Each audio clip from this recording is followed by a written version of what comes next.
नमस्कार, आप देख रहे हैं HTN 24। तीनों कृषि कानूनों की वापसी के ऐलान के बाद किसान आंदोलन की धुर विरोधी रही हरियाणा की खट्टर सरकार भी अब नरम पड़ती दिख रही है।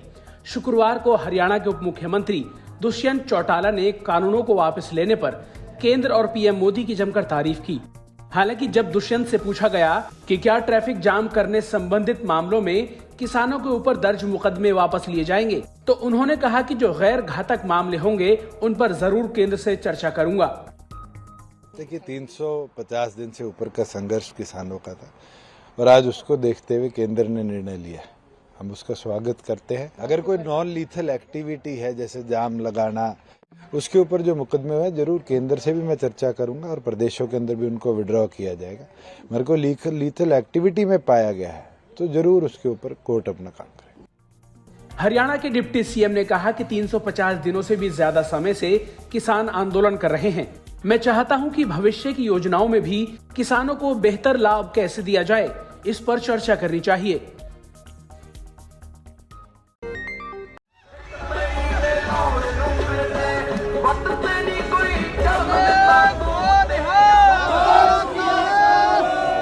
एक साल से अधिक समय तक चली खींचतान के बाद प्रधानमंत्री नरेंद्र मोदी ने तीनों विवादास्पद कृषि कानूनों को वापस लेने का ऐलान कर दिया।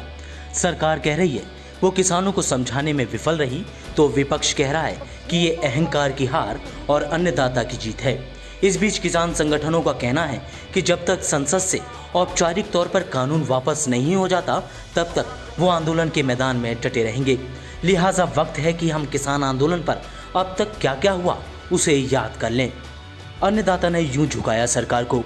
5 जून 2020 केंद्र सरकार ने तीनों कृषि अध्यादेशों को राजपत्र में प्रकाशित किया। 14 सितंबर 2020 कानून का रूप देने के लिए संसद में तीनों कृषि कानून विधेयकों को पेश किया गया। 17 सितंबर 2020 लोकसभा में हंगामे के बीच तीनों बिल पारित हुए। 20 सितंबर 2020 राज्यसभा में भी तीनों बिल हंगामे के बीच बिना ध्वनि मत से पारित हुए। 24 सितंबर 2020 को पंजाब में किसानों ने 3 दिनों का रेल रोको आंदोलन शुरू किया। 25 सितंबर 2020 को अखिल भारतीय किसान संघर्ष समन्वय समिति के बैनर तले देश भर के किसान सड़कों पर उतरे। 25 नवंबर 2020 को दिल्ली पुलिस ने किसानों को कोरोना संक्रमण का हवाला देकर दिल्ली में प्रवेश करने से रोक दिया। 26 नवंबर 2020 को अंबाला में किसानों पर बल प्रयोग हुआ। ठंडे पानी की बौछार की गई, उन पर आंसू गैस के गोले दागे गए। 3 दिसंबर 2020 केंद्र सरकार और किसान संगठनों के प्रतिनिधियों के बीच पहले राउंड की वार्ता हुई, लेकिन विफल रही। 8 दिसंबर 2020 किसानों ने भारत बंद का आह्वान किया। दूसरे राज्यों में भी किसानों ने इस बंद का समर्थन किया। 12 जनवरी 2021 सुप्रीम कोर्ट ने 4 सदस्यों की एक कमेटी का गठन किया और सभी पक्षों से बातचीत करने को कहा। 26 जनवरी 2021 को गणतंत्र दिवस के दिन राष्ट्रीय राजधानी दिल्ली में हजारों प्रदर्शनकारियों की पुलिस से भिड़ंत हो गई।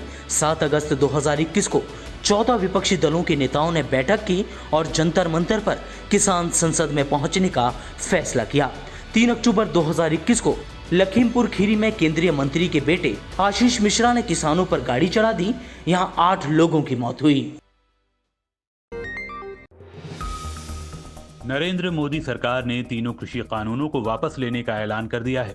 भारत के साथ साथ इस खबर पर वर्ल्ड मीडिया की भी लगातार नजर रही। आइए देखते हैं दुनिया के अलग अलग देशों के बड़े अखबारों और वेबसाइट्स ने इस पर क्या कहा। NYT ने कहा, मोदी को बदलना पड़ा रुख। न्यूयॉर्क टाइम्स ने लिखा, करीब 1 साल तक चले किसान आंदोलन के सामने प्रधानमंत्री मोदी को आखिर अपना रुख बदलना पड़ा। सरकार ने सॉफ्ट अप्रोच अपनाने का फैसला लिया और विवादित कृषि कानून वापस ले लिए। आंदोलन कर रहे किसानों में सिखों की तादाद ज्यादा थी।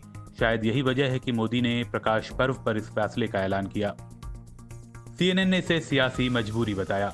CNN ने लिखा, भारत कृषि प्रधान देश है और कोई भी सरकार किसानों को नाराज करने का जोखिम नहीं ले सकती। अगले साल चुनाव होने हैं। मोदी को अगर सत्ता में रहना है तो इन चुनावों को नजरअंदाज नहीं किया जा सकता। ब्रिटिश अखबार द गार्डियन ने लिखा, भारत की 60% आबादी एग्रीकल्चर सेक्टर पर डिपेंड है। कृषि कानून लाना किसानों को रास नहीं आया। उनका तर्क बिल्कुल वाजिब था। वो ये कह रहे थे कि जिन किसानों के लिए सरकार ने कानून बनाए हैं उनसे ही बातचीत क्यों नहीं की गई। कनाडा के अखबार द ग्लोब एंड मेल ने लिखा, प्रधानमंत्री मोदी ने एक बार फिर चौंका दिया। प्रकाश पर्व पर मोदी के इस ऐलान के कई मायने निकाले जा रहे हैं। इसके राजनीतिक कारण भी अहम हैं। तो पाकिस्तान के सबसे बड़े अखबार और वेबसाइट dawn.com ने इस खबर की हेडिंग में लिखा, कृषि कानूनों पर मोदी को अपने कदम पीछे खींचने पड़े। तो जियो टीवी और tribune.com जैसी पाकिस्तान की कुछ और बड़ी वेबसाइट्स की खबरें भी कमोबेश इसी तरह की रहीं। केंद्र सरकार ने अपने तीनों विवादित कृषि कानूनों को वापस लेने का फैसला कर लिया है। इस बीच बिहार के कृषि मंत्री का इस पर आया बयान आशंकाओं को जन्म दे रहा है। नीतीश के कृषि मंत्री और आरा से बीजेपी विधायक अमरेंद्र प्रताप सिंह ने दावा किया है कि जो कृषि कानून अभी वापस लिए गए हैं उनका पुनर्जन्म होगा और उन्हें आने वाले समय में फिर से लागू किया जाएगा। अमरेंद्र प्रताप सिंह ने आगे कहा कि बिहार के लोगों ने इस कानून का स्वागत किया और इनसे किसान काफी खुश थे। वो आगे बोले कि प्रधानमंत्री नरेंद्र मोदी का दिल बड़ा है, वो जल्द ही किसानों को इन कानूनों को समझाने में सफल होंगे। हालांकि तीनों कृषि कानूनों की वापसी पर जब मुख्यमंत्री नीतीश कुमार से उनकी राय पूछी गई तो उन्होंने कोई भी प्रतिक्रिया देने से इनकार कर दिया। नीतीश ने कहा कि ये प्रधानमंत्री जी का निर्णय है, इस पर वो कोई कमेंट नहीं करेंगे। पीएम ने हर बात साफ कह दी है। कुछ लोग पक्ष में थे, कुछ विपक्ष में थे। पीएम ने जो निर्णय लिया वो ठीक ही है। हमने 3 कृषि कानूनों को वापस लेने का, रिपील करने का निर्णय लिया है। शुक्रवार को देश के नाम अपने संबोधन में प्रधानमंत्री नरेंद्र मोदी ने 1 साल से किसान आंदोलन की वजह बने तीनों नए कृषि कानूनों को वापस लेने का ऐलान कर दिया। प्रधानमंत्री ने कहा है कि अगले संसद सत्र में कानूनों को वापस लेने की प्रक्रिया शुरू की जाएगी। तो आइए समझते हैं कैसे रद्द होते हैं कानून। किसी भी कानून को वापस लेने की प्रक्रिया भी उसी तरह होती है जिस तरह से कोई नया कानून बनाया जाता है। सबसे पहले सरकार संसद के दोनों सदनों में इस संबंध में बिल पेश करेगी। संसद के दोनों सदनों में ये बिल बहुमत के आधार पर पारित किया जाएगा। बिल पारित होने के बाद राष्ट्रपति के पास जाएगा। राष्ट्रपति उस पर अपनी मुहर लगाएंगे। राष्ट्रपति की मुहर के बाद सरकार नोटिफिकेशन जारी करेगी। नोटिफिकेशन जारी होते ही कृषि कानून रद्द हो जाएंगे। हमने 3 कृषि कानूनों को वापस लेने का, रिपील करने का निर्णय लिया है। यही वो ऐलान है जिसे सुनने का इंतजार देश भर में आंदोलनरत किसान 1 साल से अधिक समय से कर रहे थे। आखिरकार किसानों के आंदोलन के सामने केंद्र की मोदी सरकार झुक गई और खुद प्रधानमंत्री नरेंद्र मोदी ने शुक्रवार सुबह 9 बजे राष्ट्र के नाम अपने संबोधन में इसका ऐलान किया। कानून वापसी की प्रक्रिया इसी शीतकालीन सत्र में शुरू हो जाएगी। साथियों, मैं आज देशवासियों से क्षमा मांगते हुए सच्चे मन से और पवित्र हृदय से कहना चाहता हूं कि शायद हमारी तपस्या में ही कोई कमी रही होगी, जिसके कारण दिए के प्रकाश जैसा सत्य कुछ किसान भाइयों को हम समझा नहीं पाए। हालांकि इस वापसी से पहले पीएम मोदी ने किसानों को लेकर भावनात्मक बातें कही। उन्होंने दावा किया कि किसानों को लेकर जितना काम उनकी सरकार ने किया उतना किसी सरकार ने नहीं किया। पीएम के मुताबिक केंद्र सरकार का कृषि बजट 5 गुना बढ़ाया गया। इसके साथ ही बीते 4 सालों में किसानों को 1 लाख करोड़ का मुआवजा दिया गया। उन्होंने दावा किया कि सबसे ज्यादा फसलों की खरीद हमने की और एमएसपी भी सबसे ज्यादा दे रहे हैं। पीएम ने अपने संबोधन में स्वीकार किया कि उनकी सरकार के द्वारा लाए गए कानूनों के फायदे वो किसानों को समझाने में नाकाम रहे, वो भी तब जब समाज के एक बड़े तबके ने इनका समर्थन किया था। पीएम ने अपने संबोधन में किसानों को हुई परेशानी के लिए क्षमा भी मांगी। इसके साथ ही पीएम मोदी ने किसानों से अपील की, आप अपने अपने घर लौटें, खेत में लौटें, परिवार के बीच लौटें और एक नई शुरुआत करते हैं। अब आप अपने अपने घर लौटे, अपने खेत में लौटे, अपने परिवार के बीच लौटे। आइए एक नई शुरुआत करते हैं। वैसे जानकार मानते हैं कि पीएम का अचानक कृषि कानूनों को वापस लेने का फैसला आने वाले विधानसभा चुनावों के मद्देनजर लिया गया है, क्योंकि इन कानूनों को लेकर पंजाब, हरियाणा और पश्चिमी उत्तर प्रदेश के किसानों में खासी नाराजगी देखी जा रही थी। 5 राज्यों के चुनाव से पहले मोदी सरकार ने विवादित कृषि कानूनों की वापसी का ऐलान कर दिया है। कृषि कानूनों की वजह से इन 5 राज्यों में से यूपी, खासकर पश्चिमी यूपी और पंजाब में सरकार के खिलाफ काफी विरोध है। आइए देखते हैं इन राज्यों के नेताओं का इस पर क्या कहना है। यूपी की बात करें तो सपा प्रमुख अखिलेश यादव ने कहा, अमीरों की भाजपा ने भूमि अधिग्रहण व काले कानूनों से गरीबों किसानों को ठगना चाहा। कील लगाई, बाल खींचते कार्टून बनाए, जीप चढ़ाई, लेकिन सपा की पूर्वांचल की विजय यात्रा के जन समर्थन से डरकर काले कानून वापस ले लिए। भाजपा बताए सैकड़ों किसानों की मौत के दोषियों को सजा कब मिलेगी।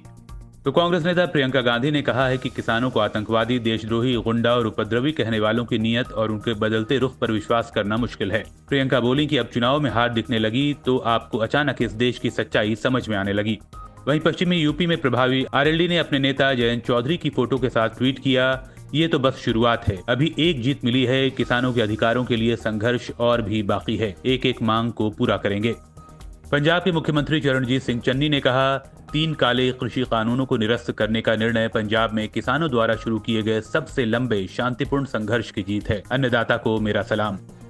तो अरविंद केजरीवाल ने कहा, मैं देश के सभी किसानों को बधाई देता हूं, उनके आंदोलन के परिणाम सामने आ गए हैं। अगर ऐसा जल्दी किया जाता तो 700 किसानों की जान बचाई जा सकती थी। फिर भी ये काफी बड़ा है, शायद भारत के इतिहास में पहली बार सरकार एक आंदोलन के कारण 3 कानून वापस ले रही है। तो अकाली दल ने अपने संरक्षक प्रकाश सिंह बादल की ओर से ट्वीट करते हुए कहा, श्री गुरु नानक देव जी के प्रकाश पर्व के ऐतिहासिक एवं पावन दिवस पर किसानों की ये विजय ऐतिहासिक है। यह एक निर्णायक क्षण है और दुनिया भर में किसानों के संघर्ष के इतिहास की सबसे बड़ी घटना है। पीएम नरेंद्र मोदी ने तीनों किसान कानून वापस लेने का ऐलान किया, जिसके बाद बॉलीवुड सेलेब्स इस पर अपनी प्रतिक्रिया व्यक्त कर रहे हैं।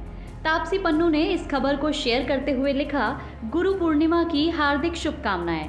वहीं गुल पनाग ने लिखा, नरेंद्र मोदी आपका आभार कृषि कानून को निरस्त करने के लिए, काश ये पहले हो जाता तो कई लोगों की जान नहीं जाती। गुल पनाग ने आगे लिखा, भविष्य की सरकारों के लिए एक सबक मिलेगा कि वे सुधार लाते समय सभी हितधारकों के साथ जुड़ने के लिए साधन और इच्छा शक्ति लाएं। सोनू सूद ने ट्वीट कर लिखा, यह अद्भुत खबर है, मोदी जी का धन्यवाद, किसानों का शुक्रिया जिन्होंने शांति से विरोध प्रदर्शन कर अपनी मांगों को उठाया। एक्ट्रेस ऋचा चड्ढा ने भी ट्वीट कर अपनी राय व्यक्त की है।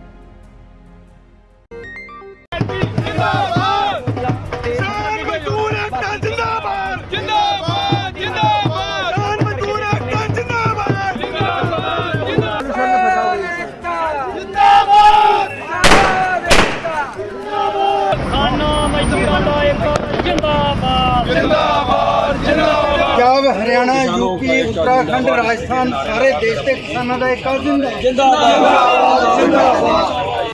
किसानों की ये खुशी वाजिब है। आखिरकार उनके आंदोलन के सामने केंद्र सरकार झुक गई और तीनों विवादित कृषि कानूनों को वापस ले लिया गया। उधर इस पूरे आंदोलन में सबसे ज्यादा चर्चित नेता रहे राकेश टिकैत ने पीएम के ऐलान पर सधी हुई प्रतिक्रिया दी। टिकैत ने कहा कि हम आंदोलन तत्काल वापस नहीं करेंगे, हम उस दिन का इंतजार करेंगे जब कृषि कानूनों को संसद में रद्द किया जाएगा। किसान नेता ने कहा कि सरकार से न्यूनतम समर्थन मूल्य पर कमेटी बनाने और बिजली अमेंडमेंट समेत अन्य मुद्दों पर अभी बात होना बाकी है। वैसे टिकैत ने यह भी कहा कि फिलहाल संयुक्त मोर्चा प्रधानमंत्री की घोषणा को लेकर बातचीत कर रहा है, आगे की रणनीति जल्द बनाई जाएगी।